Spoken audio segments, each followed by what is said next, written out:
What if I told you that somewhere in Eastern Europe, there lived a woman who discovered that books could die? Not just metaphorically, but literally. Their pages would grow cold, their words would fade, and eventually, they would become nothing more than empty paper. And what if I told you that this woman found a way to save them, but the price she paid was far more terrifying than letting them die? This is the story of Anya Volkov, the librarian who burned books to keep them alive. In 1953, in the small town of Krasnodar, nestled deep in the Russian countryside, stood the oldest library in the region. Built in 1820, the Volkov Memorial Library had survived wars, revolutions, and countless harsh winters. But nothing could have prepared it for what was about to unfold within its walls. Anya Volkov had inherited more than just her family name when she became the head librarian. She had inherited a secret that had been passed down through 4 generations of Volkovs. A secret so bizarre that even she didn't believe it at first. Books, her grandmother had whispered on her deathbed, were living things. They breathed through their pages. They fed on the attention of readers. And most importantly, they could die.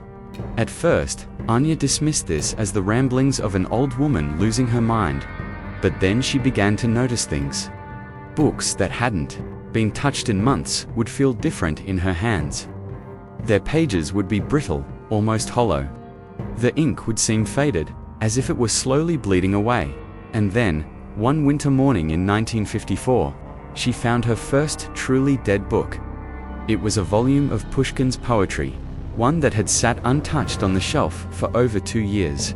When Anya opened it, she gasped. The pages were completely blank. Not faded, not yellowed with age, but absolutely, impossibly blank. Every word, every letter, every punctuation mark had simply vanished. That night, alone in the library, Anya made a discovery that would change her life forever. As she held the dead book in her trembling hands, she noticed something floating in the air above it. Letters, faint, translucent letters drifting like dust motes in the lamplight. The words from the book, she realized with growing horror, were still there, but they had left their physical home and were now floating free in the air around her. This was when Anya remembered another part of her grandmother's warning. A part she had tried to forget. When a book dies, the old woman had said, its soul seeks a new home, and if you're not careful, that home might be you. But Anya was desperate to save her library. She had already lost 12 books to this mysterious phenomenon, and more were showing signs of sickness every day. Their pages were growing cold, their words were fading, and she could feel them dying in her hands like wounded birds, so she did something that would have horrified any other librarian in the world. She lit a match.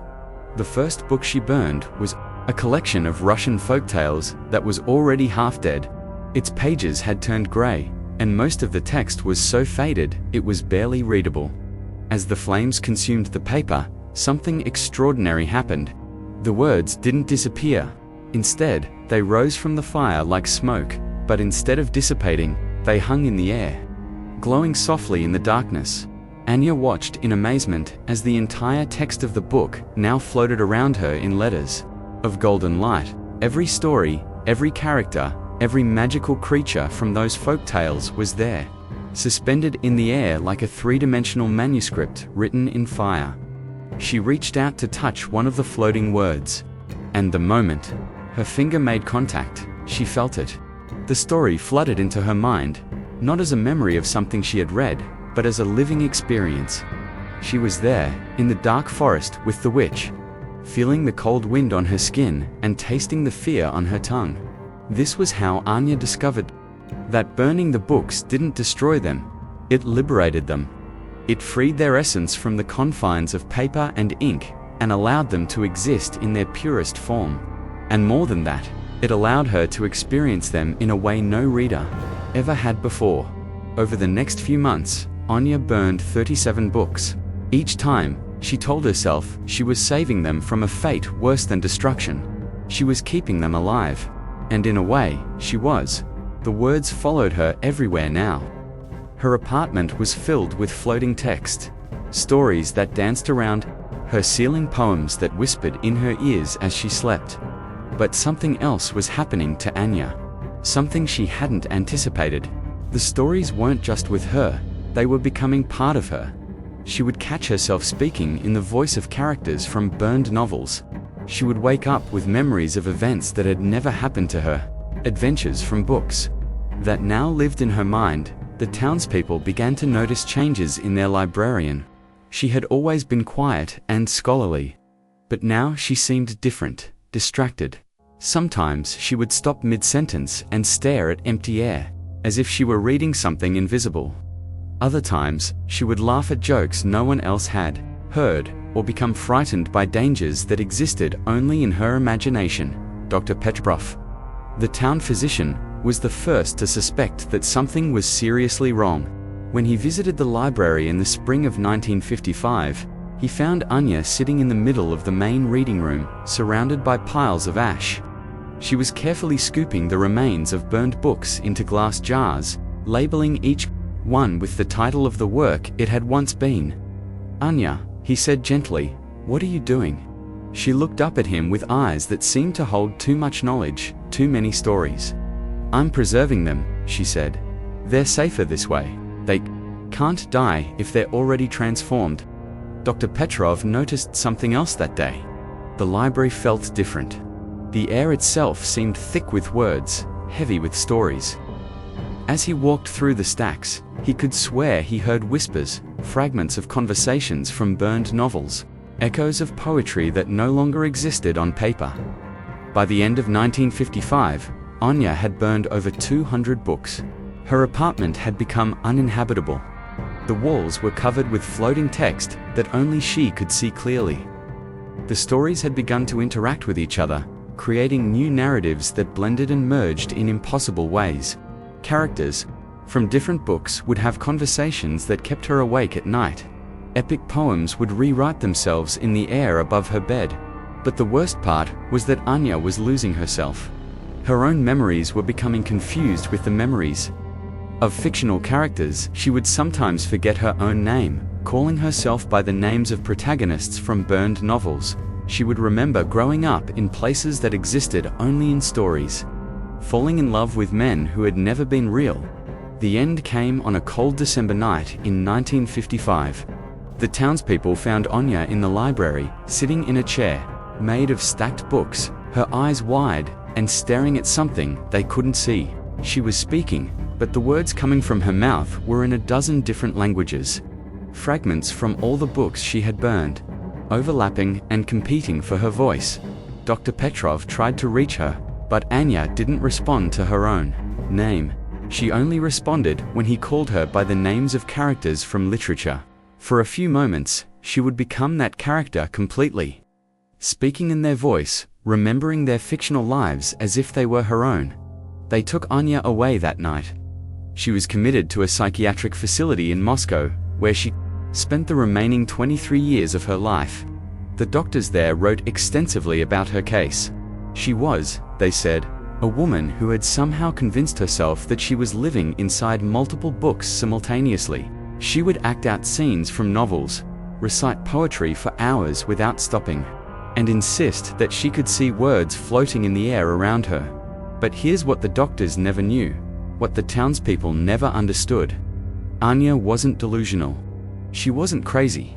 She had simply become something new, something that had never existed before. She had become a living library, a human repository for stories that could no longer exist in any other form. The Volkov Memorial Library was eventually torn down in 1970. The official reports said that the building was structurally unsound, but the real reason was simpler. No one could work there. Visitors complained of hearing voices, of seeing words that weren't there, of feeling watched by invisible eyes. The building itself had become haunted, not by ghosts, but by stories. When the demolition crew cleared out the last of the books, they found something strange in the basement. Hundreds of glass jars, each one carefully labeled with the title of a burned book. Inside each jar were ashes, but these weren't ordinary ashes. They glowed faintly in the dark, and when the jars were opened, witnesses swore they could hear whispers. Fragments of the stories that had once been. Anya died in 1978, the same year her library was destroyed. Her last words, according to the nurse who was with her, were not her own. They were the opening lines of War and Peace, spoken in perfect Russian. Even though Anya had been speaking only fragmented sentences for years. But here's where the story gets truly strange. After Anya's death, people began reporting sightings of her throughout Russia, not as a ghost, exactly, but as something else.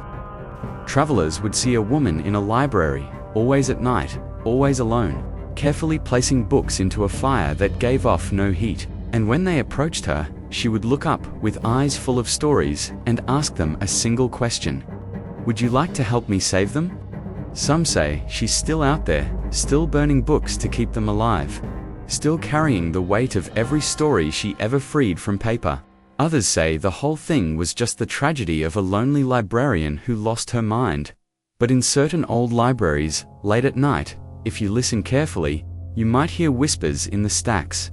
Fragments of stories that exist nowhere else. Pieces of books that died long ago but live on in the air itself. And if you ever find yourself in such a library, and you hear those whispers, and you catch a glimpse of words floating in empty air, remember Anya Volkov. Remember the woman who loved books so much that she was willing to burn them, to carry them inside herself, to become them. Because maybe, just maybe, she found the only way to truly keep a story alive forever. Not on paper, not in digital files, but in the place where all stories really live. In the human heart, in the human mind, in the space between what is real and what is imagined. And maybe that's not madness at all. Maybe that's the most sane thing anyone has ever done. The next time you close a book, listen for a moment. Listen for the whispers. Because somewhere, in the space between the words, Anya Volkov is still there, still burning, still saving, still keeping the stories alive in the only way she knows how. After all, what is a story if not something that lives in the telling?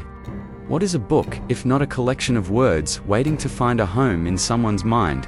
And what is a librarian if not someone willing to sacrifice everything to make sure that no story ever truly dies? Anya Volkov understood this better than anyone. She became the ultimate librarian, the final guardian of stories too precious to lose. She burned books to keep them alive, and in doing so, she became something more than human. She became the living embodiment of every story ever told. And that, perhaps, is the most beautiful and terrifying transformation of all.